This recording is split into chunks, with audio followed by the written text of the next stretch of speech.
Hi, this is Terry and welcome to Snowdrops Sunsets. I had this idea for a new video range I want to do and I'm just going to do it. I might do writing to go with it because some of the things that I want to unpack are quite detailed, I think, maybe, and sometimes, you know, the writing form flows better to try and explain the concepts. I'm just doing it ad hoc, I'm just talking. But let's see where it goes. The series is going to be called On My Soapbox. I thought that was funny. So this is just me on my little high horse soapbox, just expressing all the wrongs in the world, for the intention that we become aware of them and stop giving our power to them and abolish them, and we can have a nice world in the future. And this one is, it's just an active theme that's been going on in my life, well, forever, but it's just been highlighted for the past few years, then months, then weeks, and then I just had a really interesting Facebook discussion, and it just amplified it, and I just thought, I want to get it out. So, this video is about the big insurance scam. Insurance is a scam. Biggest scam. There's like major scams in the world, right? Like proper con men. Proper. And they've got so much power now. They've gotten so good at their scams that we can't even see them. We've just accepted that as normal society. Insurance is definitely one of them. Politics system, councils, they're definitely a massive scam. But I don't want to go off on one of them now. The money system, debt, another massive scam. But this one, insurance, the insurance scam. And I'm going to break it down a little bit and why it's a problem. So, before insurance, people just looked after their stuff, and then if something went wrong, they were really upset and they would have to replace the stuff. And then these con men came along and were like, oh, well, we know how we can make money off these people who are now really upset. Because when you're upset, you're vulnerable and it hurts and you want a solution, and we want to avoid that upset at all costs, right? And this is how con men get away with so much, man, because they give a solution that's not really a proper long-term solution, but it takes you out of that feeling of vulnerability. And then, and yeah, we just think that's good. We're like, oh, well, at least I'm not vulnerable. But it's a scam. It's not real. It's an illusion. And the idea of safety, for me, is an illusion. You feel safe. Safety is a feeling. You aren't ever actually safe. You can't ever be safe. You know, right now, without any fault or blame of my own, someone could chuck a brick through the window, crack my head, and I'm dead. Or a plane could fall from the ceiling like a Donnie Darko and crushes. Like, you're never actually safe. You maybe have to like put yourself in a low risk situation. You've maybe done things you can to protect yourself, but right now I feel safe. I feel safe in my home, but I know I'm not safe. I know anything could happen at any time, and that's just life.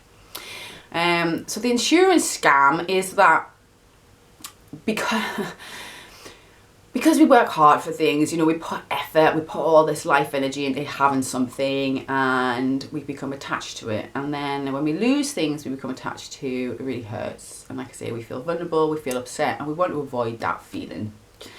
So the idea of insurance, I suppose, is sold to us that, you know, if you lose that thing, it's okay, we'll reimburse you, we'll get you another one, we'll repair the damage. Well, except we all know the truth is that you can never really replace that first thing that you loved. It's never going to be the same. Once that thing's gone, or it's been destroyed, or it's been taken, whatever it is, it can never be back. Yes, you can get something different to replace it or whatever, but it's actually never going to replace the thing that was taken from you or lost. And then it's and then the irony is that obviously that's probably how they started making a lot of money, right? That people were like, oh, that's a really good idea, but then actually people start cashing it in, like, oh, well, I've lost this thing, I want you to replace it, and then that gets expensive, right? They're like, we can't actually like give people the money back because it's a scam. It's not intended to actually serve a purpose. It's just a scam. It's just to get money off you. It's just to keep people in jobs, keep people working, you know, just making money. That's all it's about. It's a scam, right? So obviously some people benefit from insurance, I'm not saying that, some people do, but it'll never replace the original thing that's lost, okay? So yeah, then obviously what would happen, people like start cashing in, and then this is the scam. This is where the scam is, to me, totally like revealed, but people have just accepted. Then you go, look, I had this thing, whatever it was, let's think of something, a car. I had my car got stolen, you need to replace my car. They'll go, but did you look after the car properly? And you're like, well, what? Yeah, I mean, I had the car, I parked it outside, I was in my house asleep, and then I woke up in the morning, it was gone.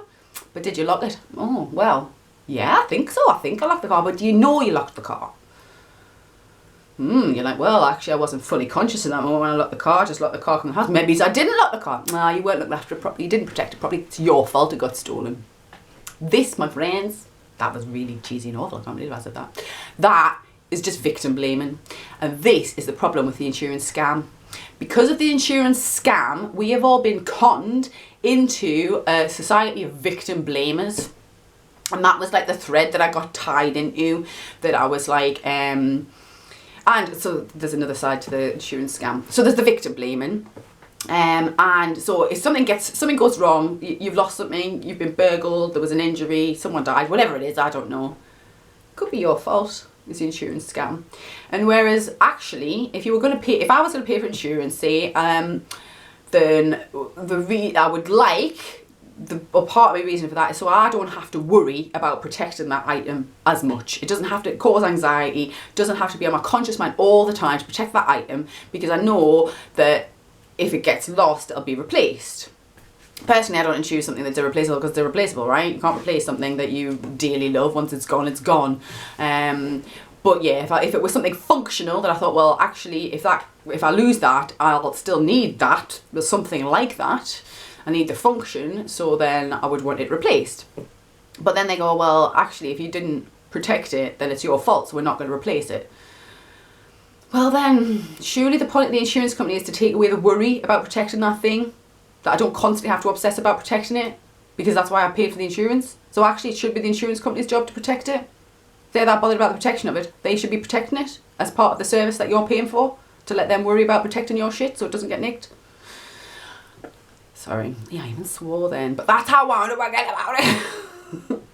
But the other side of it is scaremongering. So actually, as I said at the beginning, we're never really safe. Life happens. And that's what the insurance company knows. Like, life happens. Things are going to go bad. Things are going to go wrong. Bad things happen. Some people steal. Like, accidents happen in cars. You know, life happens. And you can't function properly in life when you're constantly in fear, when you're constantly worried and anxiety. You can't function properly. So that's part of the reason why I pay for insurance. Like I'm saying, to like take away, alleviate that anxiety. But what the insurance companies are doing is pointing out things you should be scared of. Scaremongering, basically. So you've got your car, right? You've just got a car.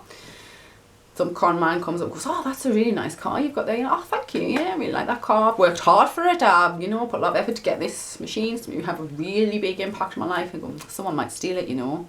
Never crossed your mind before that. You're like, oh, shit.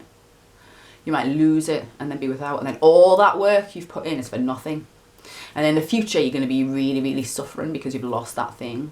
You're like, oh, shit, he's right. They're right. Oh, that wasn't sexist, by the way. They're right. I should be scared. I should now be scared of losing this thing that I now have. Attachment. Anyway. But because of the scaremongering, that's how they get you to buy insurance. And then, when the thing happens, if something does go wrong, they then victim blame you and say it's your fault, they don't pay you anyway. So I could tell you some personal stories of where I've had experience in this field. I've been burgled before and had car accidents and stuff. You know, my life has been slightly chaotic at times. But I tell you what, insurance does not help, and it's the biggest blooming con. And the fact now that they've managed to get it, like legal, you know, that you have to have insurance for like your home or your car or something. It's just part of this big con system that I can just see so clearly. It's like illusionary cons that we don't need. You don't need insurance. As a society, we don't need insurance. What we need is decent hearts. So if somebody's house burns down, that people would help them in that situation. Hello, it's just humanity, right?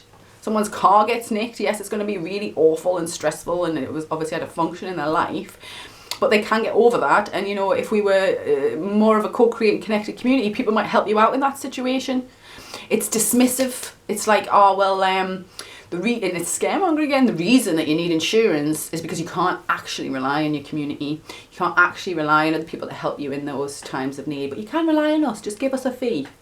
You know, it's all this scaremongering, victim blaming, and I really just wanted to do a video to highlight that, and because I think it's one of these things that we need to shift. We need to get rid of. In the new world, there'll be no scaremongering and no victim blaming. What is the point of trying to scare people to the point that they're weak and defenseless and living in anxiety and, you know, can't enjoy their lives? Like, that is not the state of mind that a functioning, you know, adult should be living in. Anyone should be living in. Like, it's just insane. And then when things do go wrong, oh, it's your fault. You weren't a perfect human. You didn't make 100% perfect choices, and you weren't able to predict this bad thing that was going to happen in the future, so that you align and make sure that you cover any and all eventuality that might happen in your life. It's crazy. Like, so victim blaming, it's just next level insane. You know what I mean? Like, obviously it's in our nature to want to protect the things that we care about, or you know, the things that we need. It's just in our nature. We're going to do our best, but we can't. We're not perfect. We're not infallible, you know, beings with infinite knowledge of what might happen, and it's unreasonable to expect people to change all their natural behaviours and things just to accommodate insurance scams. And obviously the ripple effect of scaremongering and victim blaming, that I do think kind of stems from this idea of insurance, actually, is, yeah, the impact that has on us on our communities, as individuals. That's why I feel so passionate about it. It just winds up because I see how it connects, and how the ripple effect of just that consciousness, it's that idea that if something goes wrong in your life, it's your fault. And that you should be scared of anything going wrong in your life ever. Basically because then you're going to be made wrong and told it's your fault. And I think a lot of it stems from this imposition of insurance upon us through our systems. So yeah, thank you for listening to me on my soapbox. Interested in your comments? What do you think about it? Maybe you like insurance. Maybe you like being scaremongered a victim. No, sorry, that's me being a dick.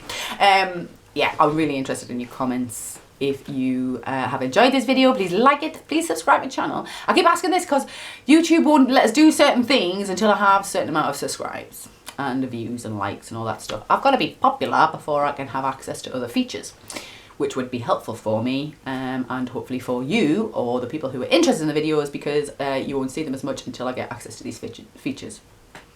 Crazy cycle. But yes, if you do like it, please do like it, comment, subscribe, and thank you for watching. See you later. Bye bye.